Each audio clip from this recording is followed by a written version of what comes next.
Hey welcome to react JS course. এবার থেকে আমরা ফাইনালি রিঅ্যাক্ট জেএস শেখা শুরু করব। আপনাদের অনেকেরই আবদার ছিল যে ভাই রিঅ্যাক্টের কোর্স আনেন। সো ফাইনালি কিন্তু আমরা লঞ্চ করে দিলাম রিঅ্যাক্ট জেএস এর কোর্স। ওকে, আচ্ছা, তো প্রথমেই রিঅ্যাক্ট হচ্ছে জাভাস্ক্রিপ্টের একটি লাইব্রেরি। আপনি কখনোই ফ্রেমওয়ার্ক চিন্তা করবেন না। অনেকেই কিন্তু কনফিউশনে পড়ে যায় যে রিঅ্যাক্ট হচ্ছে জাভাস্ক্রিপ্টের ফ্রেমওয়ার্ক, কিন্তু মোটেও না। ফ্রেমওয়ার্ক আর লাইব্রেরির মধ্যে কিন্তু অনেক ডিফারেন্ট আছে। যেমন ফ্রেমওয়ার্কের মধ্যে নির্দিষ্ট তাদের রুলস অনুযায়ী কাজ করতে হয়, যেমন তারা যে স্টাইলটা করে রাখছে আপনাকে সেই স্টাইলের মধ্যে কাস্টমাইজ করতে হবে, কিছু একটা করতে হবে। কিন্তু লাইব্রেরি কিন্তু ডিফারেন্ট। লাইব্রেরি দিয়ে আপনি আপনার ইচ্ছা মতো যে কোনো কিছু বিল্ড ইন করতে পারবেন। অনেক ধরনের টুলস আছে, অনেক ধরনের প্যাকেজ আছে, সেগুলোকে ইউজ করে কিন্তু আপনি পারবেন। সো প্রথমেই আপনি মাথায় রাখবেন রিঅ্যাক্ট হচ্ছে জাভাস্ক্রিপ্টের একটি লাইব্রেরি। এবার আসি রিঅ্যাক্ট জেএস আমরা কেন শিখব। এগুলো কিন্তু আপনি অনেক জায়গায় শুনেই থাকবেন, শোনার পরেই কিন্তু আপনি রিঅ্যাক্ট শিখতে আসছেন। সো রিঅ্যাক্ট বর্তমান মার্কেট প্লেসে একদম 1 নম্বর পজিশনে আছে। ঠিক আছে, রিঅ্যাক্ট বর্তমানে এতটাই পপুলার যে সব ধরনের কোম্পানিওয়ালারাই রিঅ্যাক্ট ব্যবহার করতেছে।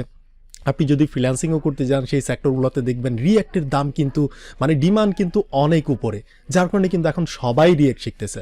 তবে এমন না যে রিঅ্যাক্ট আজকেও আছে আবার কিছুদিন পরেও থাকবে, বা 5 বছর পরেও থাকবে, 10 বছর পরেও থাকবে, ব্যাপারটা এমন না। আগে কিন্তু আসলে আমরা রিঅ্যাক্ট ব্যবহার করতাম না, আগে আমরা ব্যবহার করতাম jQuery, আবার তারও আগে ব্যবহার করতাম ব্যাকবোন। তো এইভাবে কিন্তু আপডেট হচ্ছে। সো টেকনোলজি কিন্তু একই থাকে না, বারবার কিন্তু চেঞ্জ হয়, নতুন নতুন জিনিস আসে, আমাদের নতুন জিনিস হচ্ছে শিখতে হয়। সো যার কারণে বর্তমান সময়ে কিন্তু রিঅ্যাক্ট এটা মানতে হবে। আর এই রিঅ্যাক্ট বানাইছে কিন্তু হচ্ছে ফেসবুকওয়ালারা, তার মানে বুঝতেই পারতেছে না, অনেক হচ্ছে অ্যাডভান্স টাইপের মানুষজন বানাইছে এটাকে, অনেক বেস্টই হওয়ার কথা।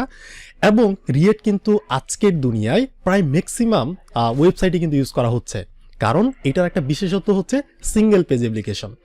সো সিঙ্গেল পেজ অ্যাপ্লিকেশন নিয়ে ধারণা আমরা আরও সামনে দিব, যে সিঙ্গেল পেজ কোনগুলোকে বলে, আবার হইতেছে রেগুলার পেজ কোনগুলোকে বলে। যে পেজগুলো রিলোড হয়, লেট হয়, ক্লিক করলে যে একটা রাউট থেকে আরেকটা রাউটে যাইতে গেলে রিলোড করতে হয়। বাট রিঅ্যাক্ট কিন্তু সিঙ্গেল পেজ, ঠিক আছে, এখানে রিলোড করার কোনো ভেজাল নাই, মানে অনেক ফাস্ট সবচাইতে, যার কারণে রিঅ্যাক্টকে সবাই বেশি প্রিফার করে। এবং রিঅ্যাক্টের আর একটা বিশেষত্ব হচ্ছে, আপনি যদি যেমন ধরেন এটা হচ্ছে কিন্তু কম্পোনেন্ট বেস। যেমন আপনার ওয়েবসাইটের মধ্যে একই স্টাইল অন্য জায়গাও দরকার আছে, মানে রিউজেবল টাইপের কিছু একটা, এগুলোর ক্ষেত্রে কিন্তু রিঅ্যাক্ট অনেক ফেমাস। ঠিক আছে, তো আশা করি রিঅ্যাক্ট আপনি কেন শিখবেন এইটা জানার পরেই এখানে আসছেন। তো আমরা একদম প্রথম থেকে A to Z আমরা যেভাবে এর প্রিভিয়াস ভিডিওগুলোতে আমরা বুঝায় আসছি, এভাবে হচ্ছে একদম হাতে কলমে প্র্যাকটিক্যালি, আমরা থিওরিটিক্যালির দিকে বেশি একটা যাব না, আমরা প্র্যাকটিক্যালি কাজে বিশ্বাসী, এভাবে আমরা step by step A to Z শেখা শুরু করবো এবং হচ্ছে চেষ্টা করব। তাহলে প্রথমেই দেখেন আমি একটা MDN এর ওয়েবসাইট চালু করে রাখছি, এখানে হচ্ছে হ্যালো রিঅ্যাক্ট। সো এখানে তারা কি বলতেছে, এখানে দেখেন react is a library for building user interface তৈরি করার জন্য রিঅ্যাক্ট জেএস হচ্ছে এক ধরনের লাইব্রেরি, যেটা আমি প্রথমেই বলছিলাম যে ফ্রেমওয়ার্ক ভেবে এখানে ভুল করবেন না। ঠিক আছে, so react is not a framework. দেখতে পাচ্ছেন এখানে সুন্দরভাবে বলে দিতেছে রিঅ্যাক্ট কিন্তু কোনো ফ্রেমওয়ার্ক না। আমি আগেই বলছি ফ্রেমওয়ার্ক আর লাইব্রেরির মধ্যে সামথিং কিছু ডিফারেন্ট। আচ্ছা, আবার আপনি যেহেতু জাভাস্ক্রিপ্ট শিখে আসছেন, তার মানে কিন্তু হচ্ছে জাভাস্ক্রিপ্টের লাইব্রেরি যেহেতু এটা রিঅ্যাক্ট, তার মানে আপনার কাছে কিন্তু রিঅ্যাক্ট শেখাটা কোনো ব্যাপারই হবে না। তো আপনি চাইলে আবার ওই যে শিখতে পারেন, অ্যাঙ্গুলার শিখতে পারেন, ভিউজে শিখতে পারেন, তবে আমার রেকমেন্ড হচ্ছে রিঅ্যাক্ট শেখেন। আচ্ছা, তো আপনি এখান থেকে আরও অনেক কিছু দেখতে পারবেন। সো সময় করে হচ্ছে আপনি একটু দেখে নেবেন যে to build for the web.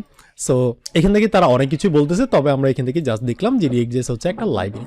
তো আমি যদি এখানে যাই, যে দেখতে পাচ্ছেন যে কোন কোন কোম্পানিওয়ালারা হচ্ছে রিঅ্যাক্টকে ব্যবহার করতেছে। সো ফেসবুকওয়ালারা প্রথমে ফেসবুকে ব্যবহার করছে এবং হচ্ছে এখন সব জায়গায় ব্যবহার করা হইতেছে। আমি যদি এখানে ক্লিক করি যে মোর আইটেমস, তাহলে কিন্তু আমরা দেখতে পারবো।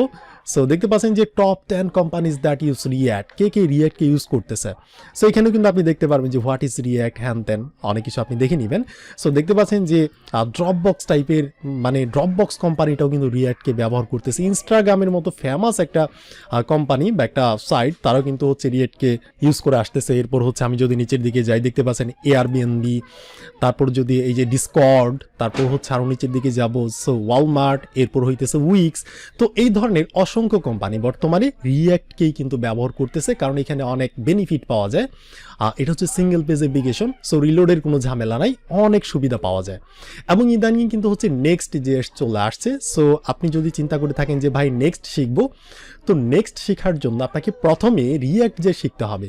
কারণ আপনি দেখেন জাভাস্ক্রিপ্ট শেখার পরেই কিন্তু আপনাকে রিয়্যাক্ট শিখতে হবে। আপনি যদি আগেই রিয়্যাক্টে আসেন তাহলে কিন্তু পারবেন না, কারণ জাভাস্ক্রিপ্টের লাইব্রেরি হচ্ছে রিয়্যাক্ট, আবার রিয়্যাক্টের ফ্রেমওয়ার্ক হচ্ছে নেক্সট জেএস। তার মানে রিয়্যাক্টের কোর কনসেপ্ট নেওয়ার পরেই আপনি নেক্সটের দিকে মুভ করেন।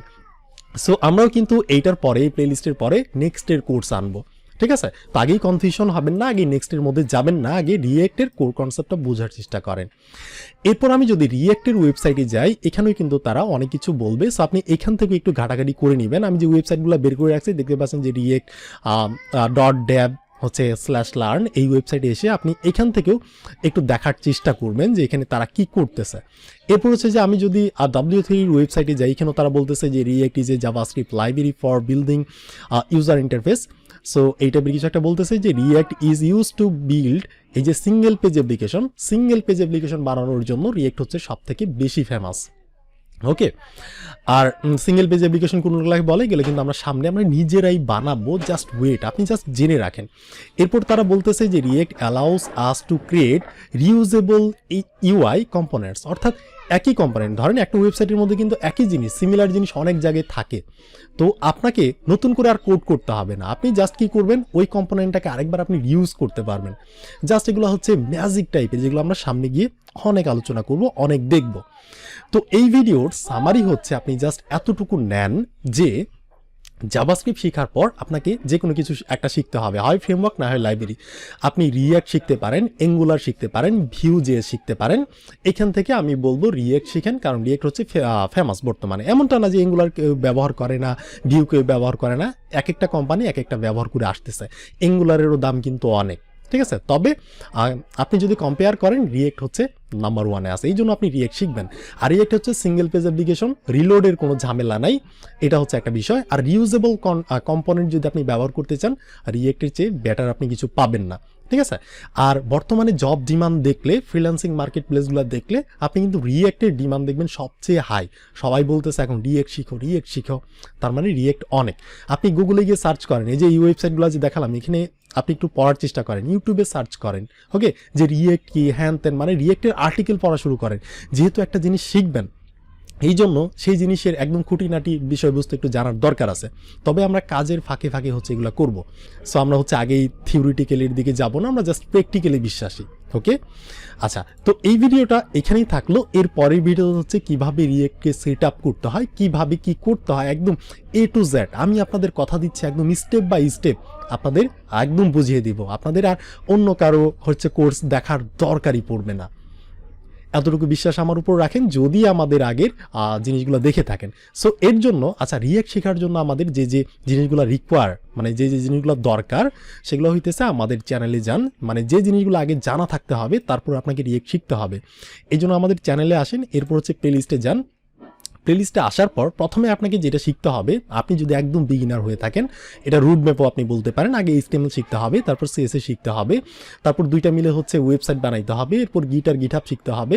এরপর আপনি চাইলে CSS এর ফ্রেমওয়ার্ক শিখতে পারেন, বুটস্ট্র্যাপ বা হচ্ছে টেলউইন্ড। আমাদের দুইটারই প্লেলিস্ট আছে এখানে, বুটস্ট্র্যাপের হচ্ছে প্রজেক্ট আছে, টেলউইন্ডের প্রজেক্ট আছে। সো দেখেন, তারপর হচ্ছে জাভাস্ক্রিপ্ট শিখতে চলে আসেন। দেখতে পাচ্ছেন জাভাস্ক্রিপ্টের অনেকগুলো ভিডিও আছে, এখানে আরও আপলোড হবে, টেনশন নেওয়ার কিছু নাই। আর এখানে কিন্তু আমরা যে যে জিনিসগুলো বেশি দরকার এগুলোই দেখাইছি।